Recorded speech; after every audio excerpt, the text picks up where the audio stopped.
Can you imagine having a dream at the age of 20 and God says to you, I will give you whatever you asked for? Well, that's what happened to King Solomon in our reading today that Marilyn read for us. And I thought about that. If I was 20 and God asked me that question, you're way ahead of me. I would deliver a compound sentence, a run-on sentence. I would be so many ands, and this and that. So, you know, the first time I read this portion in Kings and read that Solomon answered with 7 words, I was just astounded. He just said, I want an understanding mind to govern your people. Wow. And God, being so pleased, answered him by saying, I will give you a wise and discerning mind. And in fact, your legacy will be the wisest person that will ever live. And so what I thought about today is, we have a ministry, just like Solomon did. It's not to govern his people, but we have ministries. It's just as relevant for us today to live with an understanding mind. So what does that mean? And I thought we'd explore that a little bit by going to our source of truth, by going to the Bible. And what we will do is just spend a little time looking at what is wisdom in the Old and New Testament. And then we'll look at, well, how do we do that today? Because if we don't anchor wisdom and discerning and understanding mind in our Bible, then the rest of what we'll talk about for a few minutes today, which is the how-to part, frankly, we could get that from a TED Talk, a self-help book. And those are all good and incomplete. So let's be complete. All right, Old Testament, wisdom. What is it that God said he would give to Solomon? Proverbs 2. We don't have to go very far in our Bible before we read that God gives wisdom to all. Just ask for it. Freely. It's a free gift. And we don't have to be a king to ask for wisdom. Proverbs 2 tells us that. Then we move on in the Bible to Proverbs 9. We don't have to go very far again, and what we read is respect God. That's the beginning of wisdom. The English word that's used is fear God. The Hebrew word means revere, respect God. And then as I went a little bit further on in Ecclesiastes, I love Ecclesiastes, it's a profound look at what is meaningful in life. And the writer, some scholars think it's Solomon, the writer of Ecclesiastes hits the bottom line and says, the meaning in life is revere God and follow the commandments. And that makes sense to me because the commandments are about a right relationship with God, ourselves, and others. That's sound. And then as I continue to explore what did Solomon ask for and what did God give him, I looked at the New Testament, and that word wisdom takes an interesting shift for us. Luke, we're barely into the Gospel of Luke, and in chapter 2, what Luke says is, the child Jesus grew in wisdom. The writers of the Gospels of Matthew and Mark comment that when Jesus first started teaching in the synagogue, the people were amazed. They asked, how did this teacher get all this wisdom? And then Paul, blessed Paul, nails it, and he's very clear because in his letters to both the Colossians and to the Corinthians, Paul says, Jesus was given to us as God's wisdom. Jesus is the wisdom of God. Every time we read about Jesus and his story, his life, his teachings, we are accessing God's wisdom.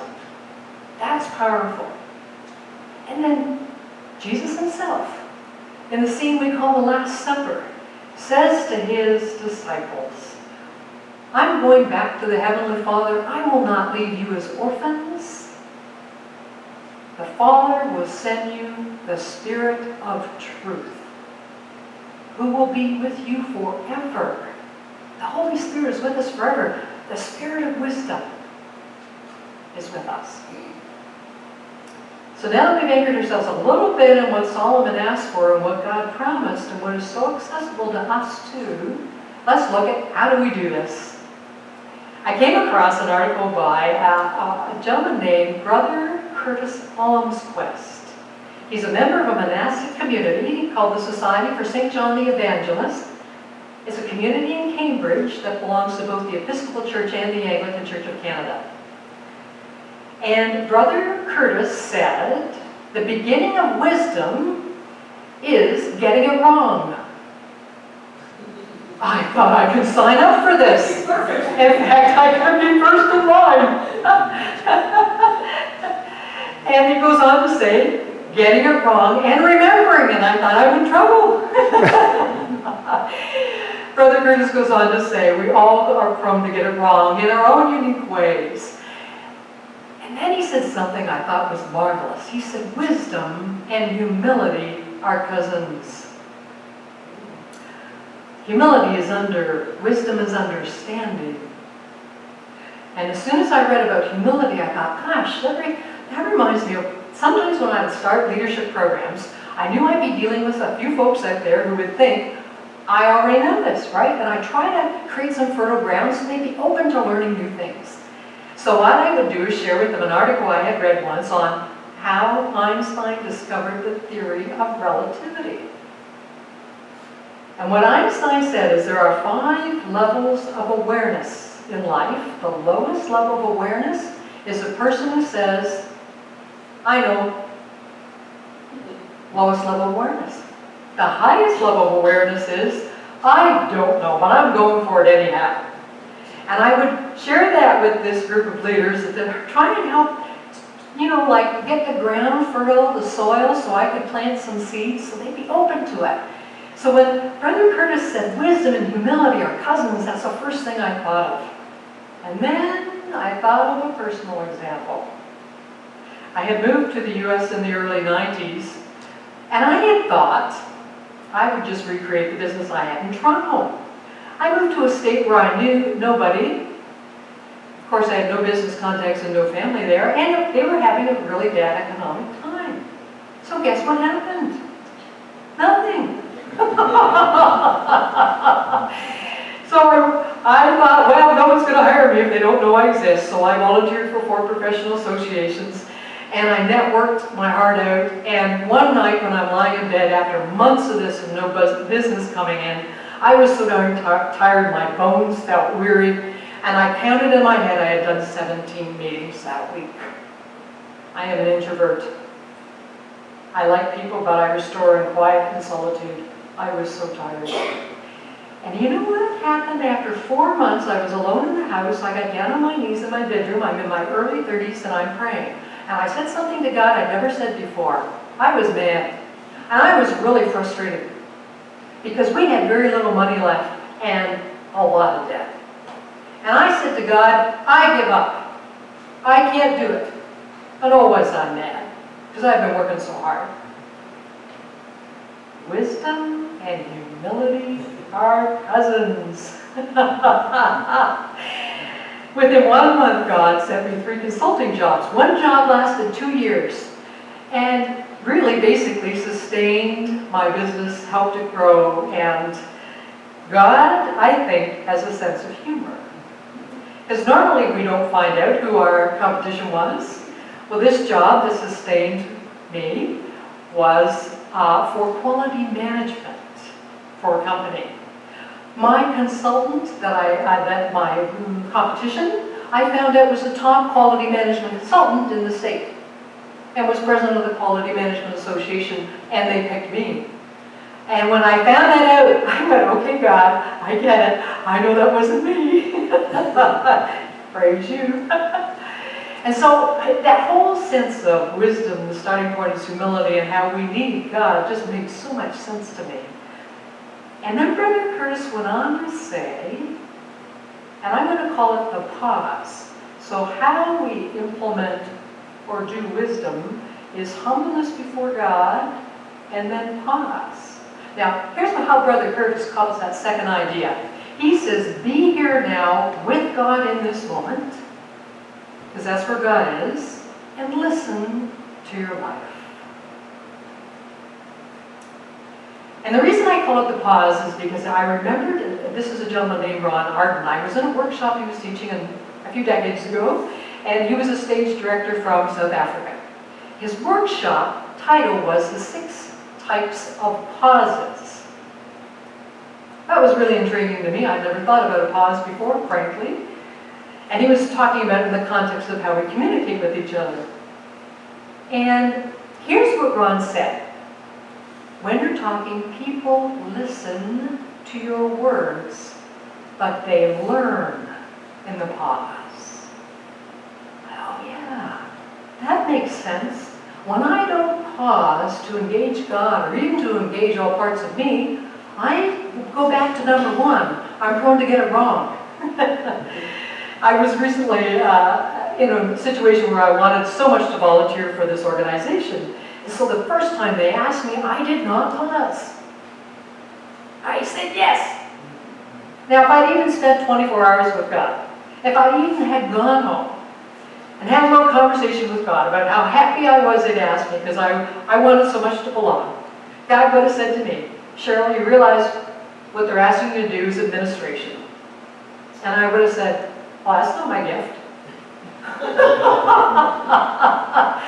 We need to pause. And think about how counterculture this is. Have you ever bought a computer and then the next computer you buy is that much faster? Have you ever experienced that? And you thought, oh, this is good. And then you discover not only is it faster, but you can buy another gizmo and another one, and they can not only get you information quicker and faster, they can follow you all over the place. No matter where you are, you can access information.